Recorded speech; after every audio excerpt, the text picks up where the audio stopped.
ndi wano n'omukulu Dr. Tiyamale era ng'ensonga ezigenda mu ggwanga njagala okuba nga nzimubuuzaako.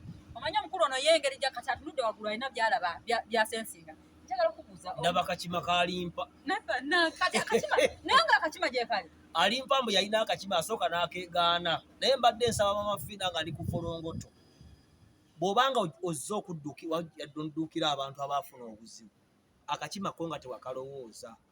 Kubanga akakima ako tuyinza okukola banga ensolo. Naye nga mulimu omuntu atambulira mu kakima ako. Baali bajjawo emirambo ne batulaga vidiyo. Akakima nga tekalabikiramu. Emirambo bwali budde bwa kiro kali wali ku muti nga keegolese. Oli muzimu ssebo gwe yaba akakima. Ekyokubiri ye ne gundi n'agamba akakima kaaliko Ndugga omu ku baayamba abantu. Naye akakima ako lwaki nkeegendereza nga nkoogerako.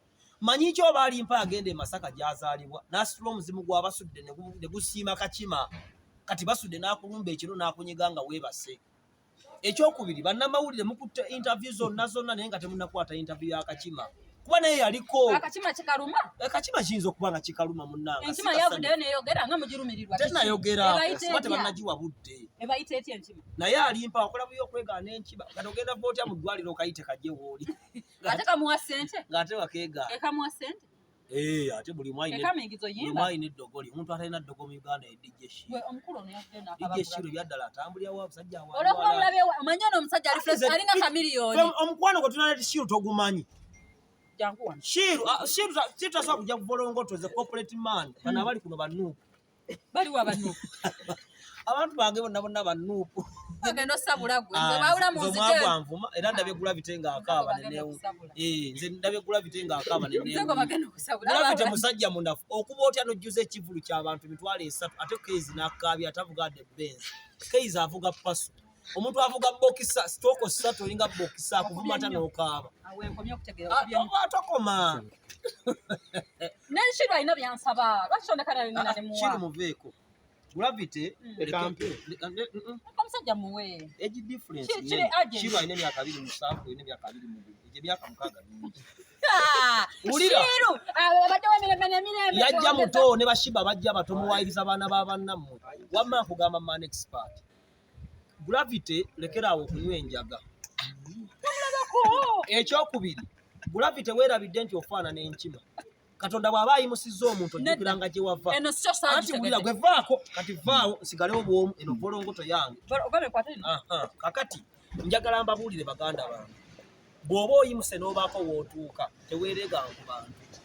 Gravity okaabirira amaziga naye amazima bulijjo ojeregera muka munno Zuwena omukazi alina abaana abakulu alina ne bizinesi ye mwajja ekyokulya n'otandika ogijeregera obadde ogamba nti nze bannange omulima gwange mwebiriisa abantu naye oli akola omulimu gwa keeki mwajja ssente zawerera ate abaana bakulu kibi ojeregera omukazi nakazadde w'eggwanga n'omujerega emisana ttuku. Ekyokubiri ekigambo kye bayita obuyinza tukissaamu ffenna ekitiibwa. Authority etambulira ku bantu ababaludde mu kintu kubanga buli kintu buli sector ebaako bakitayo waayo. Music Chameleone gyavudde ne Bebe Cool ne Bobby Wine nankubadde oyina hit eyambuka toyinza kubenkana.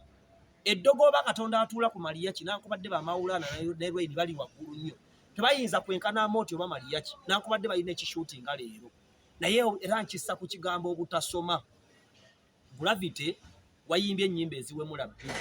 Bukyangoberawo tolaba nkunyama erigwe nkumba n'okubaani ayina ennene. Mu byafaayo by'ennyimba ne art omuntu awemula aba agudde. Ekyokubiri Gravity mbadde nsaba Chameleone ne Bebe Cool ne Bobby Wine. Temutawaana na Gravity mugule omuti gwa sabbuuni mumufundiikirize mu munaazi.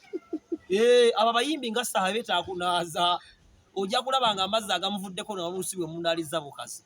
Kubanga kati ekyokubiri omuze gw'okuvuma abantu n'okubawemula muze oligina ne guva mu nnuupu. Mbagamba buli kaseera ne mugamba nti Kyagulanyi yakomendi nga abaana bonna okubawemula kituufu ye. Lwaki Nyanzi tebamuvuma? Jo Nyanzi yataakize Bobby Wine okugenda ewa Abu Dhabi nga tebamuvuma. Kubanga Nyanzi oyo yagati principal yagati oyo nedda temukola temuvuma. Si bonna nti yabalagira naye ayinawo guruupu ye gy'asindika nti mulumba ono n'empuuga jo bamulumba n'abannuupu bennyini bagadde gifuluma. Mbeegayira baganda bange buli omu awe munne ekitiibwa. Nze bwe mba nagenza okukola tommanyiira ng'onkuba Kyagulanyi si yandiisa.